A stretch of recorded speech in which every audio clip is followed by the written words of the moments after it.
Assalamualaikum warahmatullahi wabarakatuh.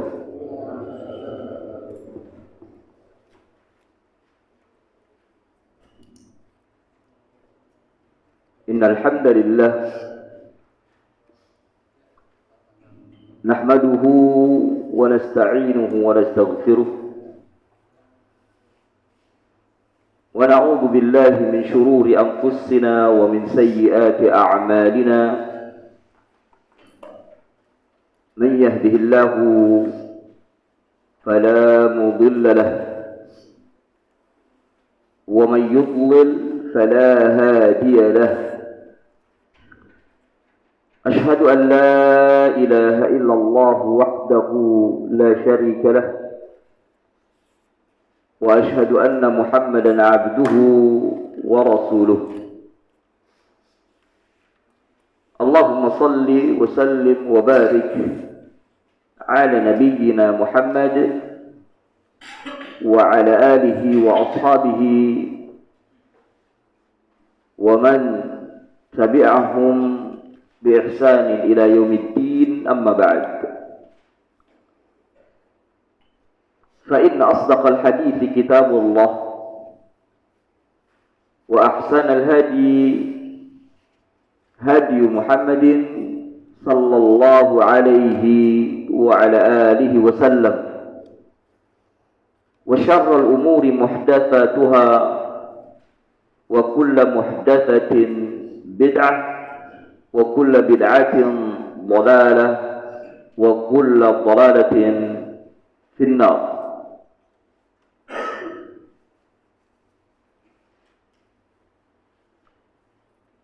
Jemaah sekalian,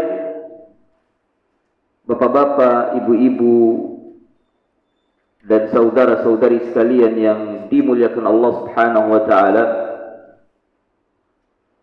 Kembali pagi ini kita melanjutkan kajian kita dari pembahasan kitab Al-Arba'in An-Nawawiyah karya Al-Imam Abu Zakaria Yahya bin Sharaf An-Nawawi Ad-Dimashqi Asy-Syafi'i rahimahullahu ta'ala.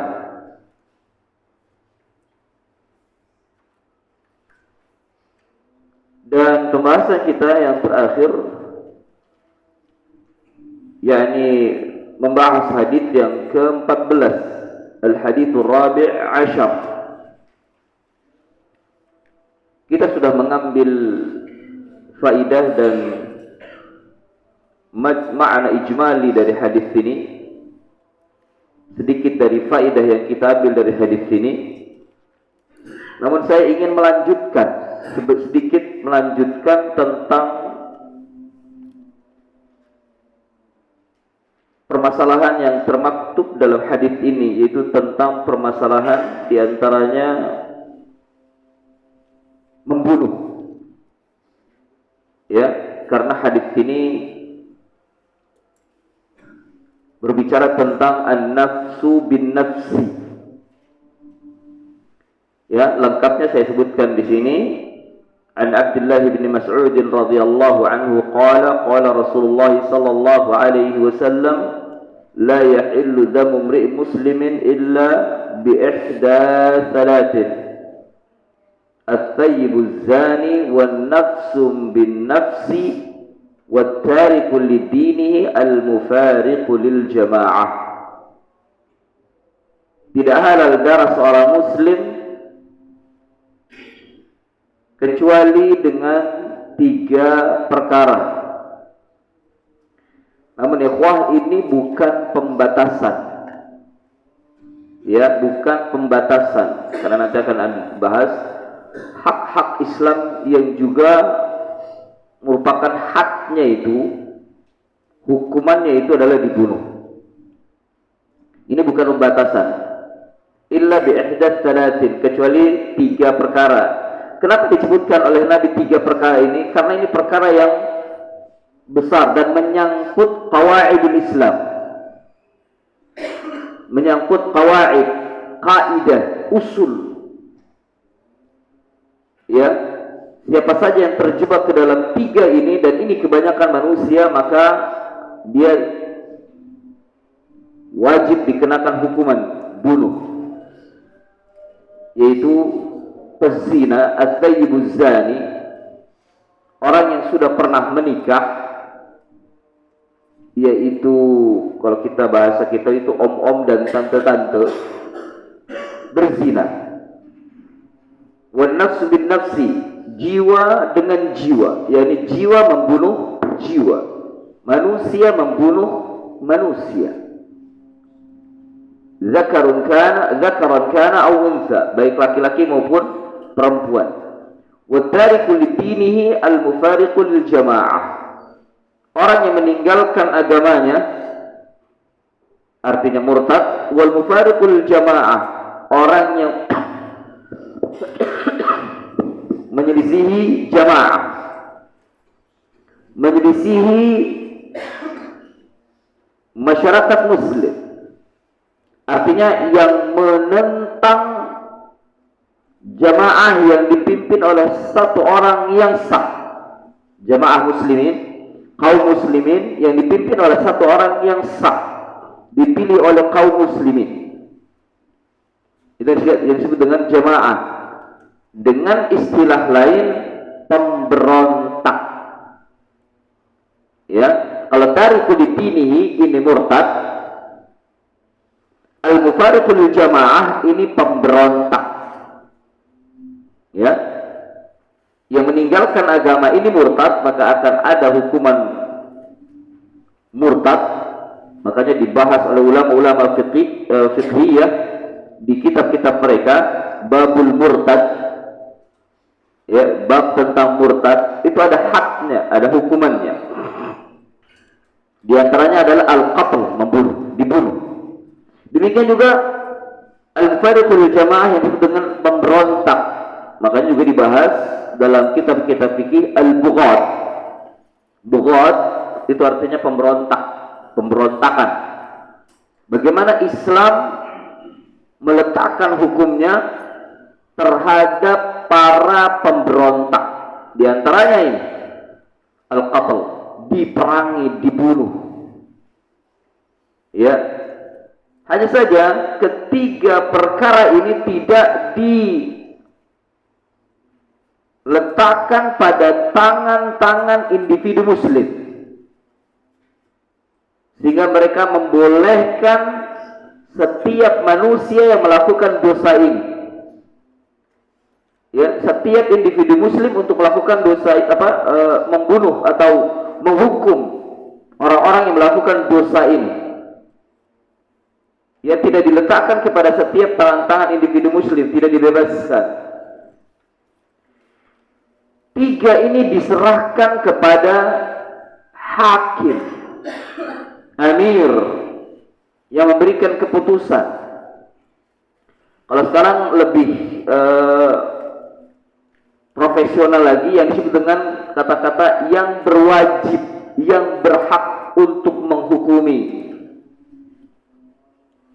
Ya, seperti dalam hal ini, setelah diserahkan kepada hakim keputusannya, lalu diserahkan kepada polisi atau siapapun mereka yang diberikan hak untuk memberikan hukuman. Ya, itu yang disebut dengan yang berwajib, karena mereka berada di bawah tangan amir.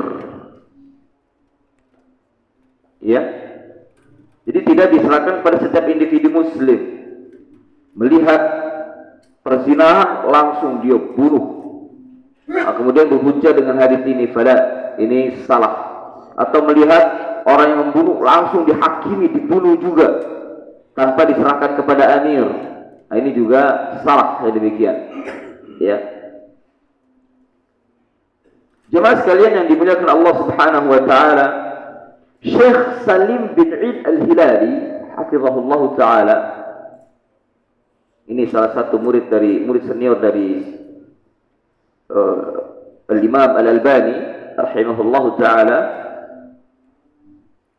Beliau mengambil istinbat atau mengambil faidah berdasarkan dengan hadis ini, la yujadu fil Islam ma yusamma bi hurriyatil fikri haitsu yajuzu lil mar'i i'tiqadun ma syaa wa kaifa syaa. Tidak ada dalam Islam apa yang disebut dengan kebebasan berpikir. Ini kan yang sering digaungkan. Sekarang sudah zaman modern, teknologi canggih. Sekarang zamannya kebebasan berpikir, gitu. Ini istilah mereka digaungkan. Dan yang banyak menggaungkan ini orang-orang liberal atau sekuler, yang banyak mengenyam pendidikan barat, yang pusatnya di London atau mungkin di Chicago atau dimanapun, universitas-universitas. Berarti kita menolak mentah-mentah kebebasan berpikir ini dalam hak, tidak terkait yang telah qat'i dalam Al-Quran dan Sunnah. Ya, tidak terkait dalam Al-Quran dan Sunnah yang sudah qat'i, yang sudah pasti. Itu tidak bisa dirubah, tidak bisa lagi ditafsir, kemudian dengan alasan kebebasan berpikir, tidak. Ya. Kalau kebebasan berpikir yang dimaksud adalah ijtihadi, terkait dengan manusia diberikan kebebasan untuk berijtihad, karena pintu ijtihad ini masih terbuka bagi mereka yang sudah berhak untuk berijtihad. Bukan setiap orang, tapi mereka yang sudah berhak. Artinya yang sudah memiliki ilmunya, ilmu din, yang sudah memiliki dasarnya, yang sudah pernah belajar usul dan seterusnya, memang dia tafaqquh fid din, dia berhak untuk berijtihad. Maka kalau hurriyatul fikr dibawa ke sana, pada hak, maka ini dibenarkan. Tapi kalau hurriyatul fikri dibawa untuk merubah agama Islam, untuk merubah sesuatu yang sudah qat'i, untuk merubah atau memiliki atau mengeluarkan pemikiran-pemikiran baru terhadap Al-Quran dan Sunnah yang sudah disepakati oleh ulama salaf, oleh kaum muslimin, maka ini tidak diperkenankan. Jadi hurriyatul fikri ini tidak dipahami secara mutlak. Kebebasan berpikir tidak dipahami secara mutlak, harus muqayyad, harus diikat. Dalam masalah apa dulu? Kalau dalam masalah yang sudah qat'i, dalam masalah akidah, dalam masalah manhaj, maka tidak ada kebebasan berpikir. Wajib cara berpikirnya mengikuti Rasulullah dan para sahabatnya. Wajib cara beragama dan cara berpikirnya mengikuti para sahabat, mengikuti salafus salih. Tapi kalau yang dimaksud dengan hurriyatul fikri fil ijtihad, fi masail fiqhiyah ijtihadiyah, fahada haqqun. Ini pun diikat lagi. Tidak setiap orang, tidak setiap individu, apalagi untuk orang-orang yang tidak memiliki ilmu, maka tidak diberikan kebebasan untuk mereka berpikir, apalagi menelurkan hukum-hukum agama. Ya, maka hurriyatul fikri di sini muqayyad, harus diikat, tidak boleh dilepas. Ya. Kemudian dia mengatakan, bal al-aula an tusamma hurriyatul kufri. Akan tetapi lebih utama itu diberikan nama hurriyatul kufri, ada kebebasan kufur. Nah, kalau ini hak ada dalam Al-Quran, ya, faman kana falyu'min wa man kana falyakfur. Siapa yang mau, atau faman syaa falyu'min wa man syaa falyakfur. Siapa yang mau maka silakan beriman, siapa yang mau maka silakan kufur. Ini yang disebut dengan hurriyatul kufri, kebebasan kufur. Mau kufur silakan, mau iman silakan. Itu pilihan Anda. Sampaikan.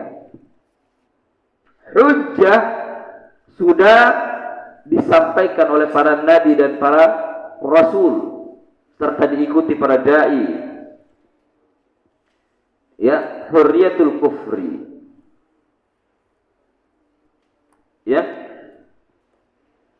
jemaah sekalian yang dimuliakan Allah Subhanahu wa taala, dari mana Syekh ini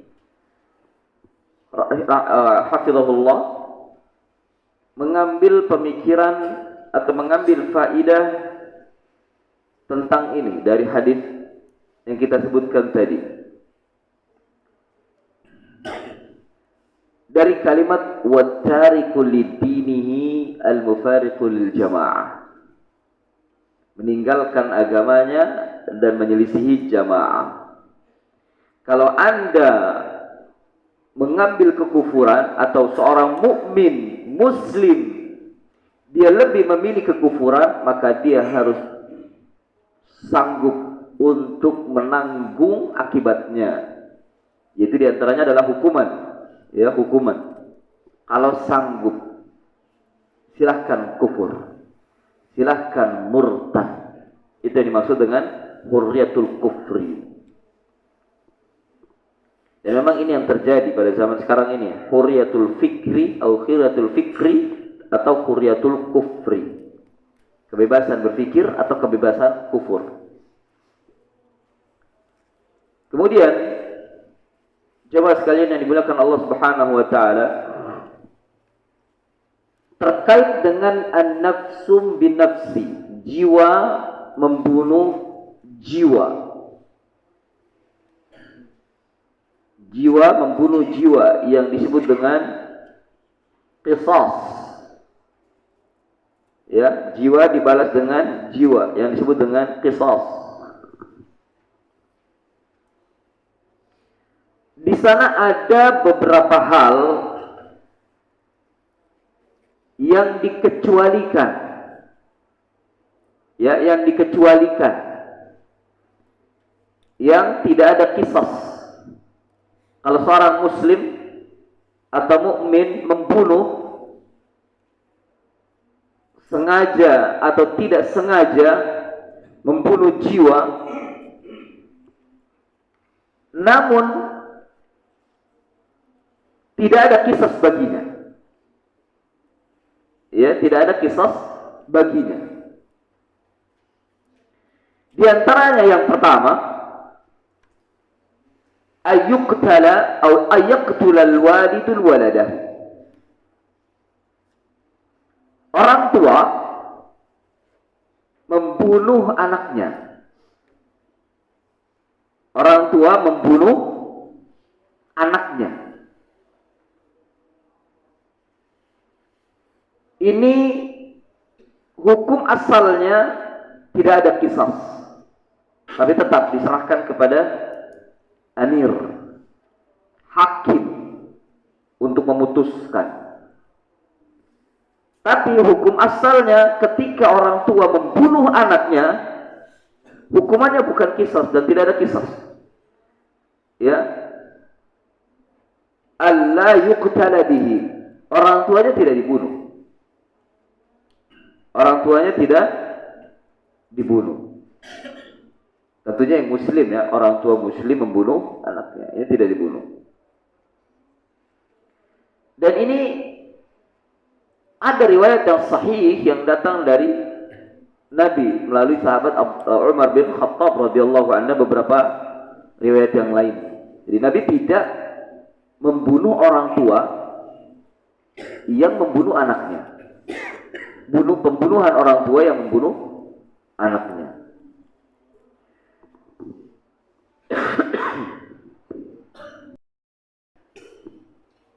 Hukum asalnya tidak. Tentunya sang anak ini muslim, ya. Dan sebaliknya. Tapi tetap diserahkan kepada amir. Amir yang memutuskan, hakim yang memutuskan. Kalau seandainya amir atau hakim memutuskan untuk bunuh lagi atau disebut dengan hukuman mati, ya sah, boleh. Tapi itu bukan asal. Bukan hukum asal. Berbeda dengan qisas. Qisas itu hukum asal yang sudah merupakan usul dalam Islam. Seorang muslim membunuh muslim, maka qisas hukumnya. Adapun perubahan-perubahannya, maka ini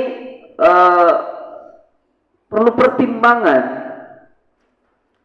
Tapi kalau antara orang tua dengan anak atau anak dengan orang tua, hukum asalnya tidak qisas. Meskipun nanti hakim memutuskannya untuk hukuman mati kah, hukuman yang lainnya sebagai balasan. Itu diserahkan kepada amir. Gitu. Ya. Orang tua membunuh anaknya. Ini tidak ada qisas. Yang kedua,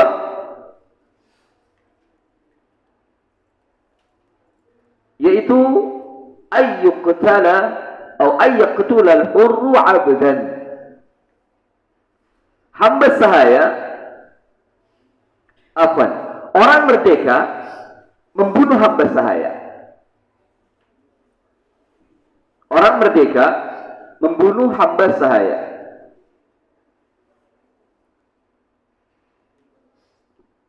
Ini tidak dijelaskan apakah hamba sahaya milik orang lain ataukah hamba sahaya milik sendiri. Ya. Maka hukum asalnya tidak qisas. Hukum asalnya tidak qisas. Lagi-lagi diserahkan kepada amir.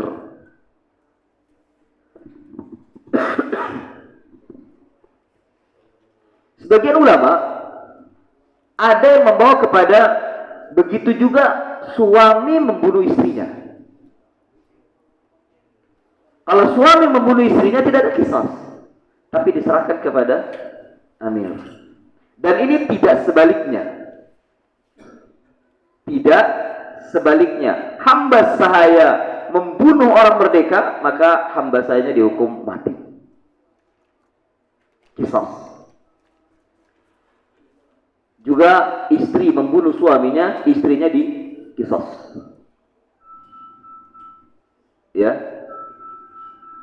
Nah, ini jangan dikatakan, kok nggak adil? Tuh, Islam mengajarkan, Nabi yang mengajarkan demikian.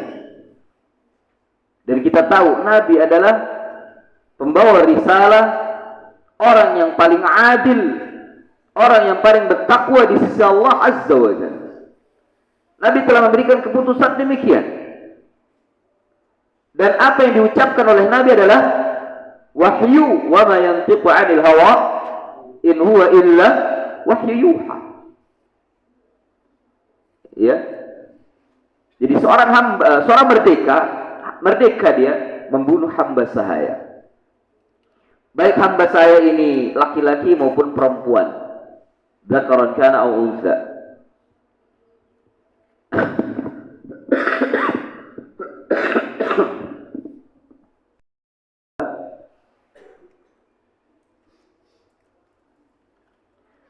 Ayyuqtala al-muslimu kafiran. Ayyuqtala al-muslimu kafiran. Seorang muslim membunuh orang kafir dalam satu negeri. Orang muslim membunuh orang kafir. Nah, kafir dalam sebuah negeri, dalam satu negeri itu terbagi menjadi dua. Ya, kafir harbi yang pertama, yang kedua kafir zimmi atau muahad. Saya ulangi, kafir dalam suatu negeri itu terbagi menjadi dua. Kafir harbi. Kafir harbi itu artinya apa? Kafir yang dia berperang, menentang, tidak mau tunduk, dan memang pemerintah sedang memerangi mereka. Itu kafir harbi namanya. Seperti contoh mungkin ada orang-orang non-muslim, ya, mereka memberontak terhadap pemerintahan muslim. Nah, ini dikatakan kafir harbi. Dan juga kafir harbi itu ya antara perang antara negeri muslim dengan negeri kafir, maka ini kafirnya kafir harbi. Intinya kafir yang menegakkan perang kepada kaum muslimin. Perang betul-betul perang senjata. Ya, maka kafir harbi. Bukan perang ditakwilkan dengan perang pemikiran, perang pendapatan, bukan. Tapi memang betul perang senjata, kontak senjata, itu dikatakan dengan kafir harbi. Yang kedua, kafir zimmi, kafir yang dilindungi. Kafir yang dilindungi. Dilindungi oleh amir, oleh pemerintah, oleh penguasa. Dan kafir ini tidak memerangi, dia tunduk terhadap aturan-aturan penguasa Islam. Dia tunduk terhadap undang-undang penguasa Islam. Mengikuti aturan-aturan Islam, tapi dia tidak mau masuk Islam, maka dikatakan kafir zimmi. Dia dilindungi haknya oleh amir, dilindungi haknya oleh penguasa, oleh pemerintah muslim. Ini kafir zimmi.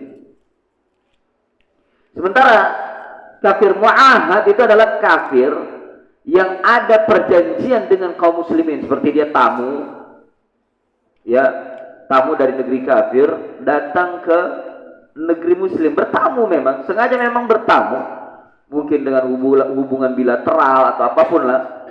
Dan di negeri muslim ini dia memiliki saudara atau memiliki orang yang melindunginya. Ya, terikat perjanjian dengan kaum muslimin, maka dikatakan dengan kafir mu'ahad. Kafir mu'ahad juga sama statusnya seperti kafir zimmi, dilindungi oleh penguasa, tidak boleh diperangi. Tidak boleh diperangi. Barang siapa ada seorang muslim atau kaum muslimin memerangi kafir zimmi atau kafir mu'ahad, maka dia berhadapan dengan pemerintah. Dia berhadapan dengan penguasa. Karena dilindungi. Ya, dilindungi. Maka berdasarkan teori atau kaidah ini tidak boleh batilnya orang-orang yang melakukan bom bunuh diri atau melakukan pengerusakan terhadap rumah-rumah ibadah mereka yang dilindungi, atau melakukan pembunuhan, pembantaian terhadap orang-orang kafir yang dilindungi oleh amir, oleh penguasa, tidak boleh, haram hukumnya. Namun yang jadi permasalahannya adalah bagaimana kalau ada seorang muslim membunuh kafir zimmi atau kafir mu'ahad.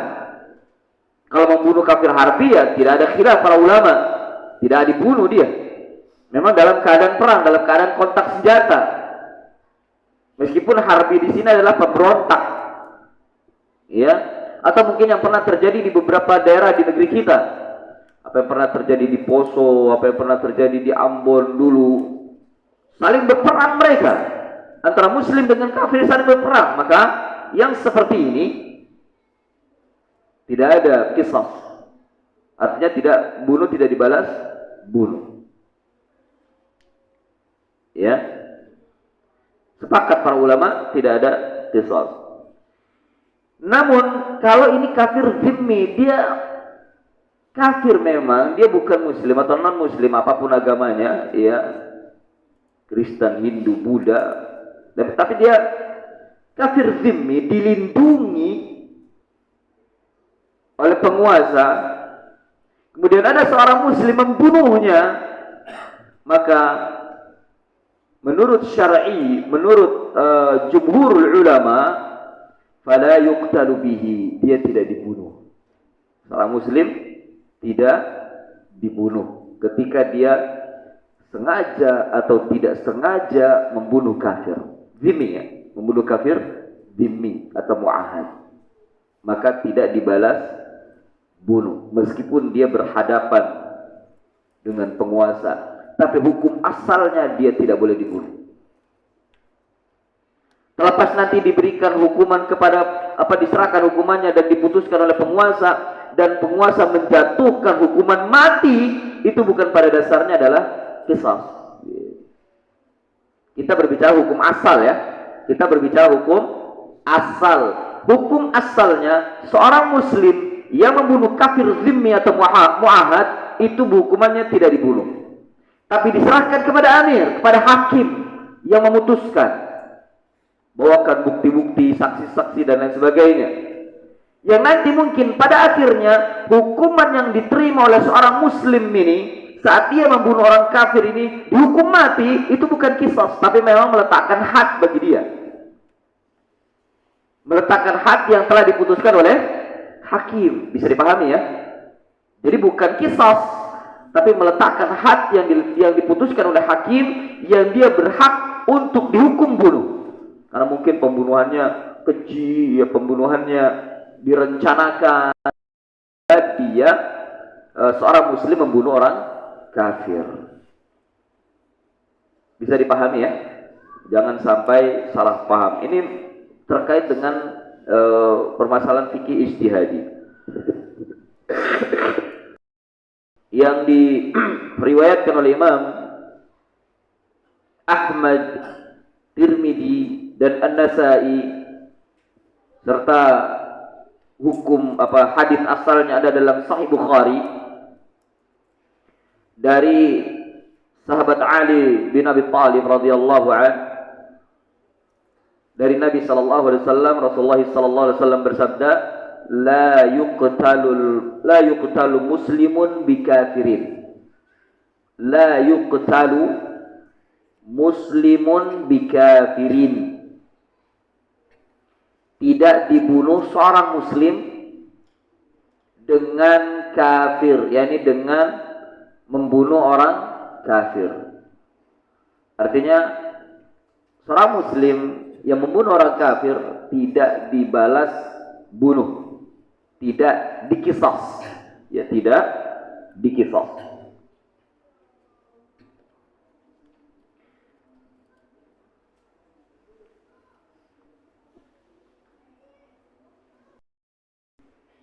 Hadis ini termasuk hadis aziz karena ada dua orang sahabat yang meriwayatkan dengan sanad yang sahih sampai kepada Rasulullah. Ya, yakni dari sahabat Ali bin Abi Thalib dan juga sahabat Abdullah bin Amr bin Al-As. Lafaznya hampir sama, la yuqtalu muslimun bikafirin. Seorang muslim tidak dibunuh disebabkan karena ia membunuh orang kafir. Ya, tidak dibunuh disebabkan ia membunuh orang kafir. Tidak ada kisah bagi orang muslim yang membunuh orang kafir.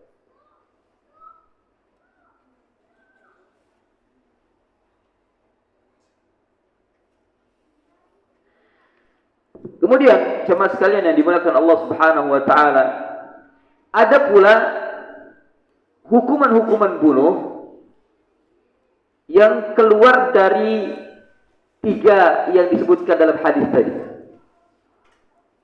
Ya.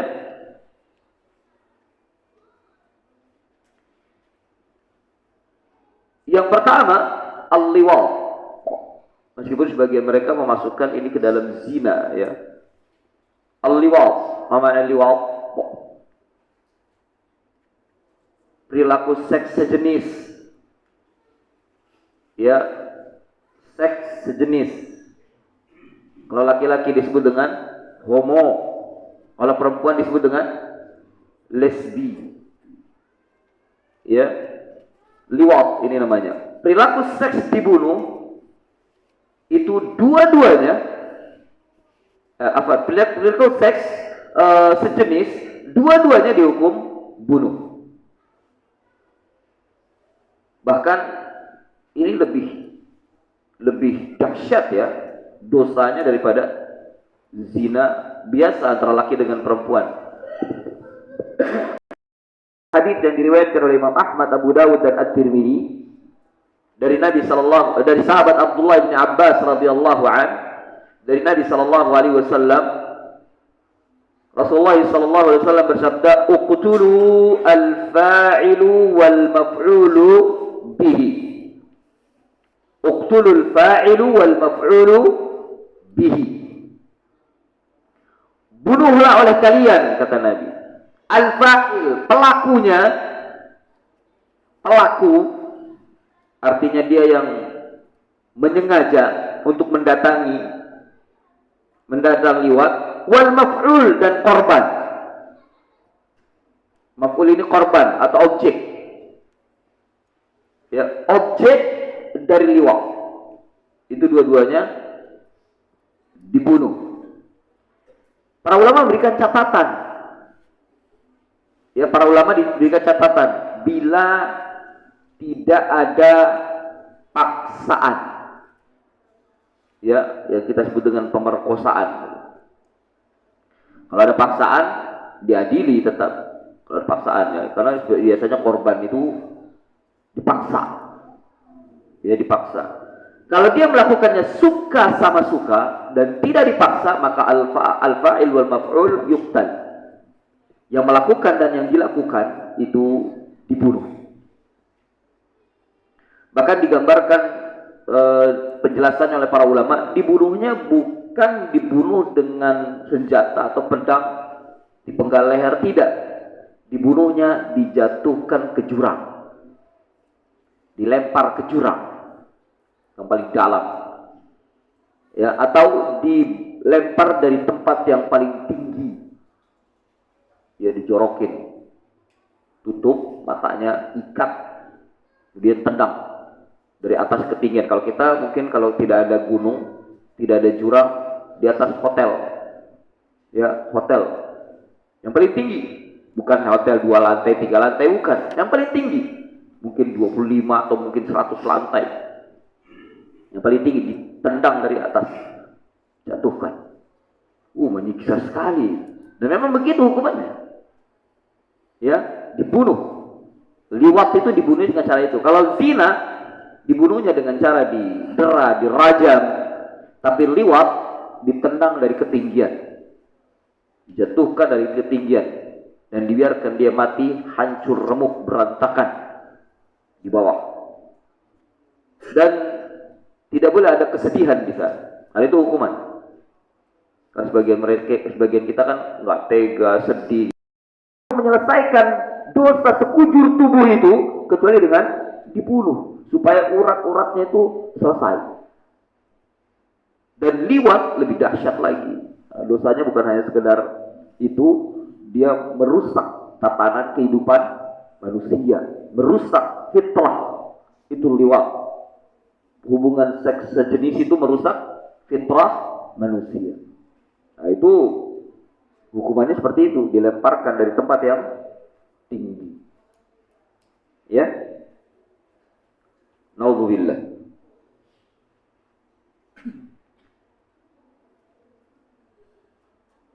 Kemudian yang tadi yang keberapa, yang 1, 2, 3, 4 ya, 5. Sekarang yang kelima.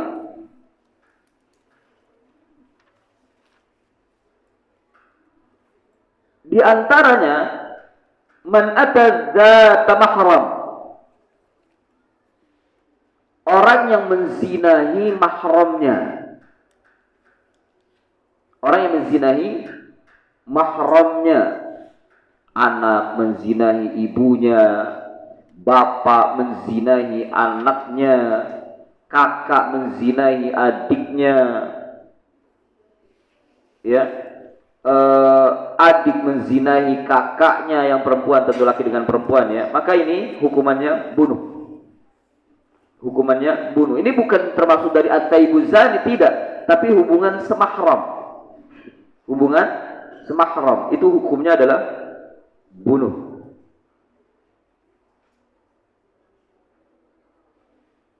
Atau iya, anak menzinahi ibunya, atau bapak menzinahi anaknya. Dua-duanya dibunuh. Bagaimana perintah Nabi sallallahu alaihi wasallam dalam hadis yang diriwayatkan oleh Imam An-Nasa'i dalam Sunan Al-Kubra, Al-Baihaqi dan Ibnu Majah, bahwa Rasulullah sallallahu alaihi wasallam bersabda, qutila man tazawwaja bi imra'ati abihi. Dibunuh orang yang menikahi, dibunuh seorang laki-laki yang menikahi istri bapaknya, meskipun ini ibu tiri, dibunuh hukumannya. Ya, seorang anak menikahi istri bapaknya. Ya, kalau mungkin bapaknya punya istri lebih dari satu, nah, kemudian anak dari istri pertama menikahi ibunya, karena mungkin bapaknya sudah meninggal dunia, bapaknya sudah meninggal, kan tinggal istri-istrinya tuh. Kalau istrinya lebih dari satu, ada dua atau tiga. Nah, anak dari istri bapaknya yang pertama menikahi istri menikahi istri bapaknya yang ketiga umpama, kan tidak ada hubungannya, kan ibu tiri namanya. Nah, menikahi istri bapaknya, maka ini dibunuh hukumnya, tidak boleh. Tidak boleh seorang anak menikahi mantan istri bapaknya.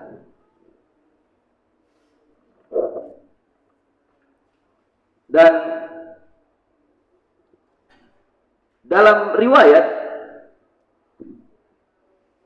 ada seseorang, kalau tidak salah Umar bin Khattab, mengutus seseorang yang dikabarkan di bawah pemerintahan Muawiyah di Damaskus, yang anak ini menikahi istri dari bapaknya, mengirim orang untuk memberitahu bahwa Nabi melarang, dan hukumannya langsung dipancung, ditebas lehernya. Ya, ditebas lehernya. Bentar saya lihat riwayatnya. Kalau zina tentu dikatakan zana. Ya, ada seseorang menzinahi istri bapaknya. Kalimatnya zina, tapi ini tazawwaja, artinya pernikahan itu resmi, diketahui oleh manusia. Ya, diketahui oleh manusia. Tapi Islam melarang untuk menikahi seorang anak terhadap istri bapaknya. Melarang, meskipun secara sah dilihat oleh manusia, dibunuh. Hukumannya dibunuh. Apalagi seorang anak menzinahi istri-istri bapaknya. Ini lebih dahsyat lagi hukumannya. Menzinahi, bukan menikahi, menzinahi istri-istri bapaknya. Nah, ini lebih dahsyat. Dan fenomena ini ada ya ikhwah, dan dianggap biasa di anak-anak istrinya. Jadi mungkin seorang laki-laki menikahi wanita ini punya anak, menikahi janda anak satu, janda anak dua, dan anaknya perempuan. Ya, bapaknya menikahi anak tirinya, anak istrinya. Ini juga sama, dibunuh. Ya, dibunuh. Atau sebaliknya. Ya, atau sebaliknya. Anak istrinya menikahi bapaknya.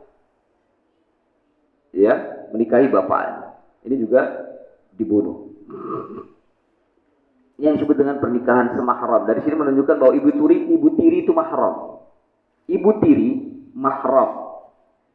Kalau kita punya orang tua, kemudian orang tua bapak kita menikah lebih daripada satu, kita anak istri pertamanya, maka ibu tiri itu mahram. Ibu tiri atau istri bapak kita itu mahram. Karena tidak boleh dinikah. Tidak boleh dinikah.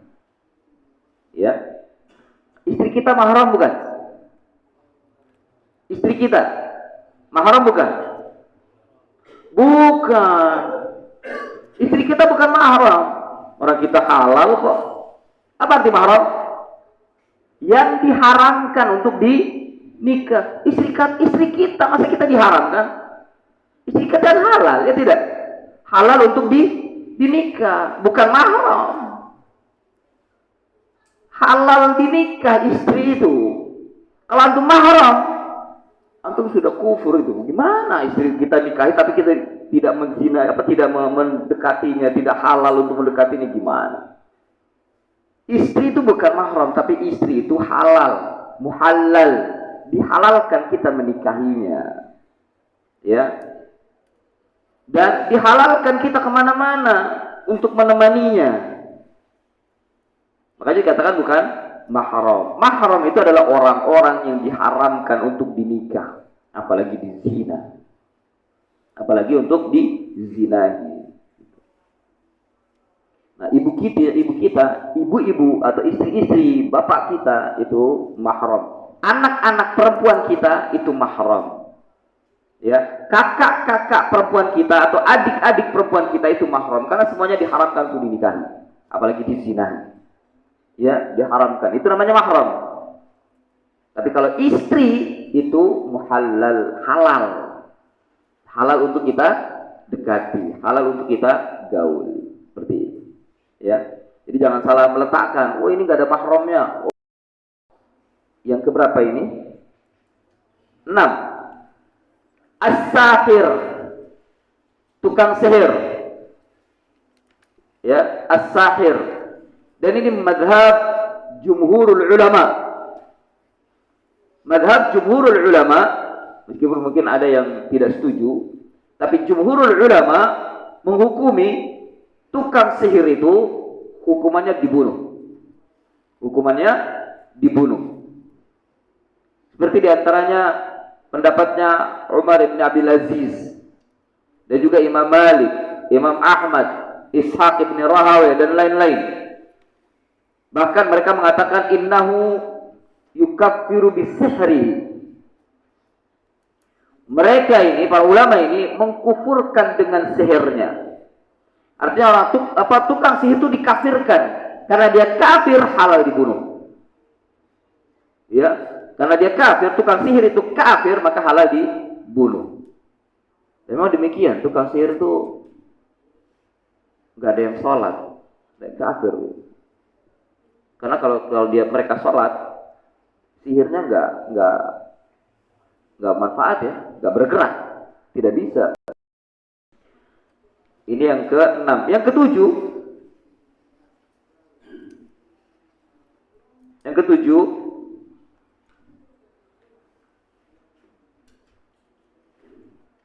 seseorang yang berzina dengan binatang. Manusia berzina dengan binatang. Kayak apa itu? Itu udah kalap, itu udah otaknya.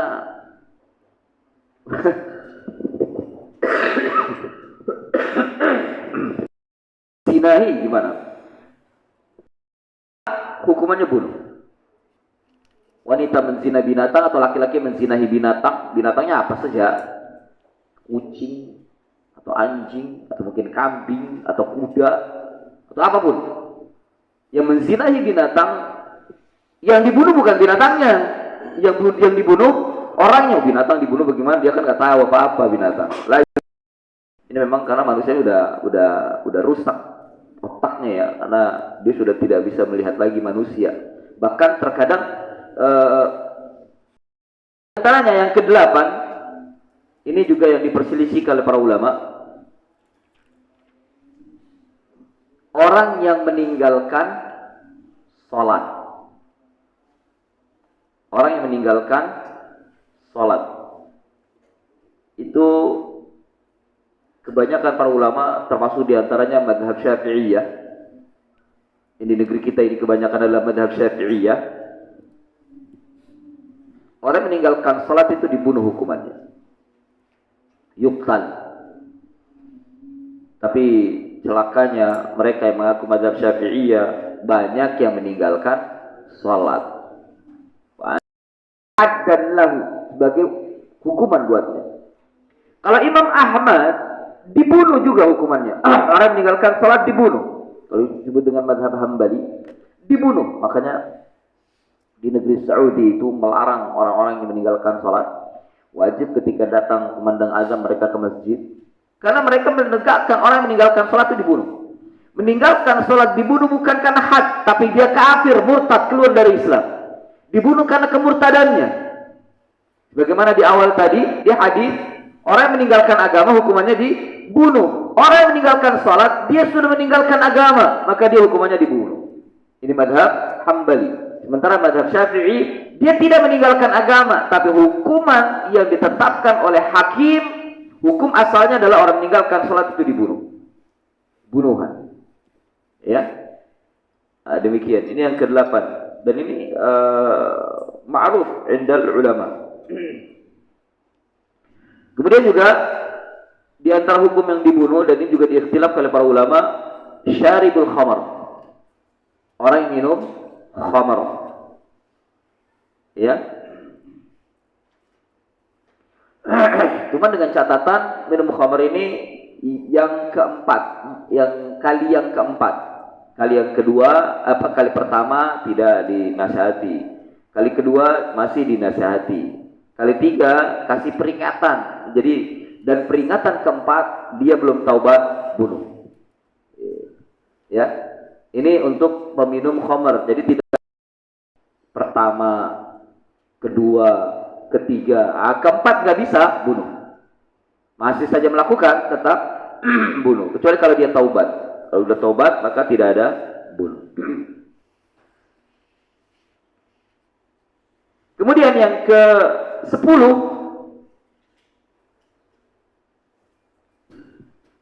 bila ada dua khalifah atau dua pemimpin kaum muslimin, maka yang paling terakhir di baiat itu yang dibunuh. Ya. Sebagaimana sabda Nabi sallallahu alaihi wasallam, "Idza buyi'a li khalifatain faqtulul akhiru minhuma." Wa fi riwayah faqtulul hadath atau faqtulul hadith. Apabila ada dua khalifah di baiat, maka bunuh yang paling terakhir di baiat. Ya, bunuh yang kedua atau bunuh yang paling terakhir di baiat. Apa begini? Ada dua khalifah. Yang pertama udah di baiat nih. Di baiat, udah jadi pemimpin. Kemudian datang yang kedua, karena mungkin ketidaktahuan atau apapun, datang yang kedua atau mungkin ada hasutan untuk buat khalifah tandingan gitu ya. Dia baiat lagi. Maka yang kedua ini yang diperangi dan dibunuh. Ya, yang dibunuh. Jadi biar ada dua khalifah, ada dua pemimpin dalam kaum muslimin yang sah, maka salah satunya diperangi. Yang diperangi ini yang terakhir ya, yang kedua, yang tidak sah karena statusnya sebagai pemberontak, statusnya sebagai bughat. Ya. Berdasarkan dengan ini banyak sekali lawazim yang disebutkan oleh para ulama. Keharusan. Di antaranya tidak boleh kita ada dua jamaah dalam satu masjid. Dalam satu masjid tidak boleh ada dua jamaah karena seperti mengangkat dua pemimpin. Ya. Contohnya di sana ada jamaah, lagi sholat jamaah. Tiba-tiba ada orang bikin jamaah lagi di sini. Nah, ini yang dibubarin. Enggak boleh. Ikut satu jamaah saja. Ya, ini yang dibubarin. Enggak mau? Ya enggak dibunuh juga kan. Mungkin dinasihati jangan gitu. Yang dibunuh itu khalifah, pemimpin, penguasa. Ya, penguasa itu. Tapi ya kalau jemaah begitu mah, ya enggak kasih nasihat, enggak boleh ada dua jamaah. Di situ ada jamaah, di sini jamaah, apalagi lebih dari 2, 3 ada jamaah, di pojok-pojok ada jamaah. Nah, ini enggak boleh. Tidak boleh ada dua jamaah, apalagi 3 atau 4 ya. Tidak boleh ada dua jamaah dalam satu masjid. Nah, ini terjadi kita mungkin dalam perjalanan atau safar di rest area. Setiap masjid, jamaah banyak banget. Gini yang jadi permasalahan, gimana kita? Apakah mereka kita bubarin? Ya enggak. Kalau itu bubarin tuh dipukulin nanti. Jangan ikutin satupun jamaah di sana. Sholat sendirian. Sholat sendirian. Jangan bingung, waduh ikut jamaah yang mana? Jangan. Itu jamaah-jamaah mungkar itu. Antum sendirian. Ikut apa sholat sendirian saja. Tegakkan sendirian. Hah? Ya jangan antum tentang anak ikut jamaah mana juga. Jangan. Bikin jamaah sama anak juga apa aja jamaah gitu kan. Tidak boleh. Sendirian. Ya, sendirian. Mana dalilnya? Ayo, mana dalilnya? Kalau ada jamaah banyak nih. Sana jamaah sama. Ini ikut yang mana? Oh, kita sholat sendirian. Loh, harus ada dalil. Antum mengamalkan harus ada dalil. Mana jamaah? Dalilnya ketika Rasulullah bersabda kepada Hudzaifah bin Yaman, "Ya Rasulullah, Gimana kalau seandainya tidak ada imam? Itu maksudnya tidak ada imam yang satu yang mengumpulkan jamaah-jamaah. Apa kata Nabi? Fa'tazil tilkal firaq. Gitu. Tinggalkan kelompok-kelompok itu, meskipun engkau berada di atas sendirian dan engkau berada di atas sunnah. Nah, ini menunjukkan bahwa kita meninggalkan jamaah-jamaah kelompok-kelompok itu, tegakkan sendirian. Karena meskipun kita sendirian, tapi kita berada di atas kebenaran, maka kita jamaah. Al-jama'atu makana 'alal haq wa in kunta wahdak. Jamaah itu adalah engkau berada di atas kebenaran meskipun engkau sendirian. Jadi tinggalin jamaah-jamaah itu, jangan antum bingung nih jamaah yang mana itu. Jangan, udah sholat sendirian. Karena yang terjadi begitu di rest-rest area itu, begitu masuk, di jamaah banyak amat, sana jamaah, meskipun cuma 3 orang, 4 orang, tapi mereka bikin jamaah-jamaah masing-masing. Gak boleh kita masuk di salah satunya. Tegakkan sendirinya, lu sendirian. Mungkin jadi permasalahan.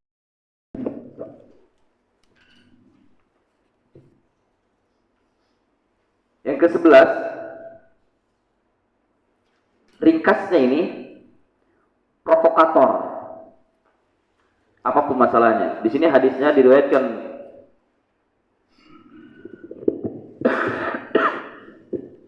oleh Imam Muslim.